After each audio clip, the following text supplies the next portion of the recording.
Ada orang-orang yang dengan santainya, atau kita sendiri kadang-kadang. Jadi kadang-kadang kita itu mengomentari dengan kejam, menilai orang lain dengan kejam, tapi banyak kendor terhadap diri kita sendiri, yang kadang-kadang pelanggarannya lebih parah dari orang lain. Bismillahirrahmanirrahim. Alhamdulillahi rabbil alamin. Ar-Rahmanirrahim. Salat makanya nggak boleh larak sana, larak sini. Yang lihat sana, lihat jam dinding. Atau baca semen gresik. Makanya yang pakai, yang sholat ke musola kalau bisa ya kalau nggak sempet salin ya gua pakai rompi kayak pakai jaket. Jaketnya langsung bacaannya macam-macam. Ya, jangan sampai ya bajunya sih putih, belakangnya aloem nih ya. Namanya satu-satu. Akhirnya Pak Isa karena juga imamnya terlalu panjang, nungguin imam selesai dia lirik-lirik ya, yang menyenangkan, nyapa, walaupun dia belum ke musola ya tetap menyapa bertetangga. Jadi contoh gimana kalau gimana tetangganya mau tertarik ke musola? Orang-orang musola misalnya, orang musola yang paling sering ngutang lah, gua nggak ke musola nggak ngutang kan misalnya gitu, gua nggak ke musola nggak pernah menggunjing, yang kedengeran berantem ternyata orang-orang DKM misalnya ya, gimana orang mau tertarik ke musola orang dia nggak dapet contoh? Ustadz kok kayaknya bebannya berat banget Ustadz. Enggak begitu, karena kita juga potensi pahalanya besar. Oh tuh lihat orang-orang DKM hidupnya kok kayaknya nggak pernah punya masalah gitu ya, padahal setiap orang punya masalah. Karena apa? Apa yang dia dapat dari musola lewat ritual ibadah riyadhahnya, dari sholatnya, baca Qur'annya. Cobalah sesekali, setiap kali maghrib, malam minggu, malam ahad, tunggulah isya, baca Qur'an. Kalau bisa syukur-syukur bikin majelis Qur'an, yang bisaan sedikit disimak. Ini mah jangankan yang belum bisa, yang udah bisa juga males berlama-lama. Ingat ya, orang yang nggak bisa, gatel gitu ya, nggak bisa berlama-lama di masjid atau di musola, itu ciri-ciri orang munafik. Karena orang munafik itu di dalam musola dan masjid seperti ikan di daratan. Ya, orang-orang yang beriman di masjid, di musola itu betah, ya betah seperti ikan dalam air.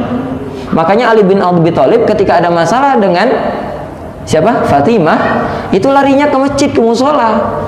Tiduran, baca Quran, wirid, berzikir. Cobalah. Bahkan beberapa ulama merumuskan kalau ada yang pernah masa-masa mudanya lewat, banyak dosa, pernah ninggalin sholat, maka diisi 5 waktu itu. Saya pernah sampaikan ya, setelah subuh sampai isyraq, ya sebelum maghrib, setelah maghrib sampai isya 3. Nah, kemudian kapan lagi? Nah, ketika tahajud, itu sebelum subuh. Nah, itu banyakin ibadah di waktu-waktu itu. Kemudian perumpamaannya apa? Jadi jangan banyak mengumbar pandangan ketika sholat, karena konsentrasi dimulai dari situ. Kalau puasa itu seperti junnah, seperti tameng, dan orang yang kehilangan ya, dan sedekah itu seperti orang yang menyelamatkan dari sesuatu yang tidak bisa dihindari dan sangat membahayakan ya.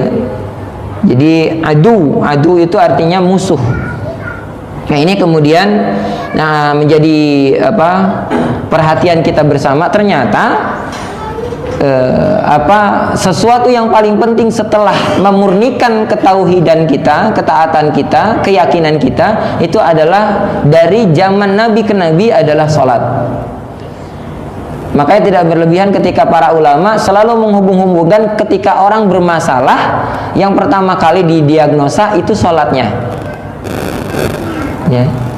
ATM udah di depan mata ya, transferan udah ada, tiba-tiba lupa PIN, tertunda lagi dapat rezekinya ya, dapat rezeki, ternyata orang yang nganterin rezekinya kitanya nggak ada, dititipin orangnya, habis itu keluar kota dititipin, yang harusnya diterima hari itu ternyata diterimanya pekan depan. Dan banyak halangan-halangan lain. Oh, apa yang kita evaluasi? Oh, mungkin sholatnya masih sering di akhir waktu, sholatnya masih sering ditunda-tunda. Ada orang-orang yang dengan santainya, atau kita sendiri kadang-kadang Jadi kadang-kadang kita itu mengomentari dengan kejam, menilai orang lain dengan kejam, tapi banyak kendor terhadap diri kita sendiri, yang kadang-kadang pelanggarannya lebih parah dari orang lain. Melihat orang lain Jumatan main HP, batal. Jumatan jangankan buka sofi, baca status, buka Instagram, buka sosmed, balas chat itu batal. Gimana kalau bicara Ustadz? Bicara berbeda pendapat. Kalau saya lebih cenderung kalau bicara tidak sampai membatalkan. Apalagi misalnya menjawab sholawat, menjawab amin, itu tidak. Karena di kata-katanya pun bukan wala takallam, tapi wala tatakallam. Tatakallam dengan takalam itu beda. Ya, artinya ngobrol. Yang membatalkan jelas ngobrol. Nah, jadi ini yang beberapa hal sampai kepada hadis tentang bagaimana hubungannya. Ternyata hubungan yang paling erat dengan ketauhidan kepada Allah Subhanahu wa taala itu 5 perkara tadi. Yang kelima itu satu lagi ya, sebenarnya zikir. Jadi salat ya. Jadi salat, kedua puasa, pertama salat ya. Kedua puasa ya. Ketiga tadi sedekah ya. Yang keempat itu adalah pendukungnya adalah zikir.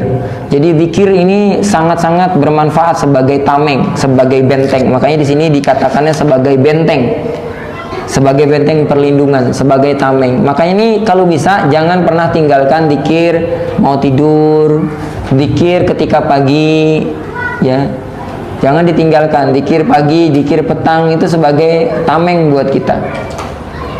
Jadi Bapak tahu, maaf, misalnya tugas security, kapan malingnya masuk? Ketika dianggap dianya lagi lengah. Karena tugasnya rutin, sesuatu itu berulang, biasanya lengah, ya kan? Biasanya juga nggak ada, aman biasanya. Nah, jadi ketika ada anggapan biasanya aman, nah itu yang mulai masuklah kejahatan-kejahatan. Sama seperti orang zikir. Orang zikir itu lengah sedikit, setannya masuk.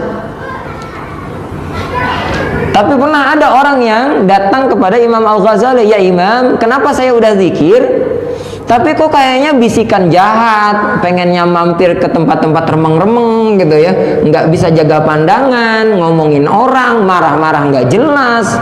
Kalau marah pada posisinya bagus, tapi kalau marah-marah yang tidak terkendali itu setan.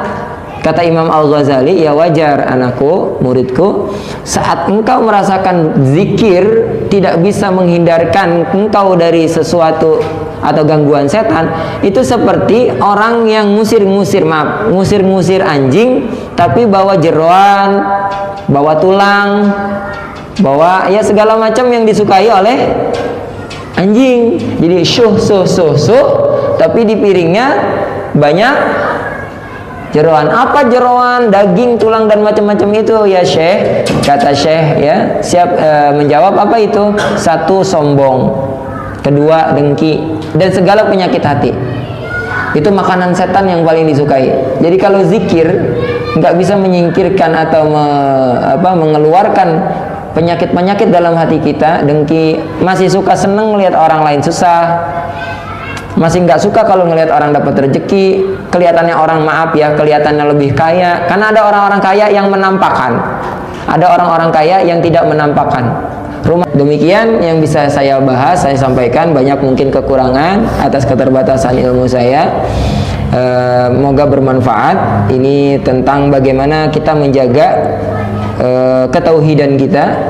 Baik, sekali lagi mohon maaf dan terima kasih. Mudah-mudahan Allah berkahi ilmu kita, menjadikan kita istiqomah atau senantiasa mencintai ilmu dan datang ke majlis ilmu. Subhanaka Allahumma wa bihamdika asyhadu an la ilaha illa anta astaghfiruka wa atubu ilaik. Wassalamualaikum warahmatullahi wabarakatuh.